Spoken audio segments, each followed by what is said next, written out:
ខ្ញុំចូលចិនដាជាមួយមិនខ្ញុំទោះកាត់ព្រៃភ្នំរបស់ខ្ញុំមិនខ្លាំងដើរពីអ្នកកំសាន្តពីប្រាំនឹងចាប់បីទៅខ្លាឬដំរីអ្វីក៏ខ្ញុំមិនខ្លាចណា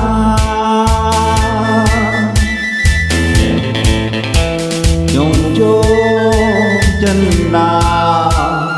ជាមួយមិនខ្ញុំទោះកាត់ព្រៃភ្នំរបស់ខ្ញុំមិនខ្លាចដើរពីអ្នកកំសាន្តពីប្រាំនឹងចាប់បីទៅខ្លាឬដំរីអ្វីក៏ខ្ញុំមិនខ្លាចណា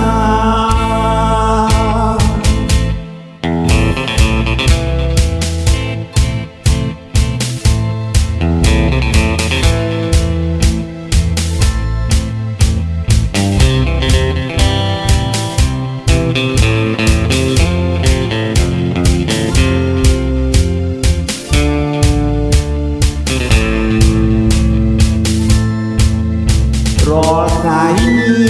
ខ្ញុំដើរទៅណាមកណាខ្ញុំមិនព្រួយទេព្រោះមាននារីស្អាតហើយស្នាគេថាខ្ញុំលួចចិត្តខ្ញុំហើយខ្ញុំក៏ស្រឡាញ់ទាំងអស់មកគ្នា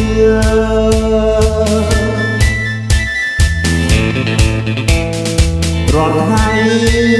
ខ្ញុំដើរទៅណាមកណាខ្ញុំមិនព្រួយទេព្រោះមាននារីស្អាតហើយស្នាគេថាខ្ញុំលួចចិត្តខ្ញុំហើយខ្ញុំក៏ស្រឡាញ់ទាំងអស់មកគ្នា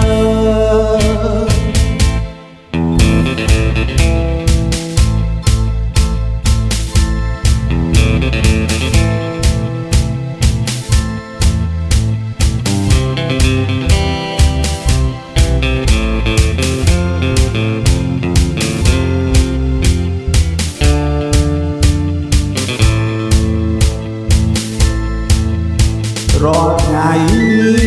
ខ្ញុំដើរទៅណាមកណាខ្ញុំមិនរួយទេព្រោះមាននារីស្អាតហើយស្នាគេថាខ្ញុំលួចចិត្តខ្ញុំហើយខ្ញុំក៏ស្រឡាញ់ទាំងអស់មក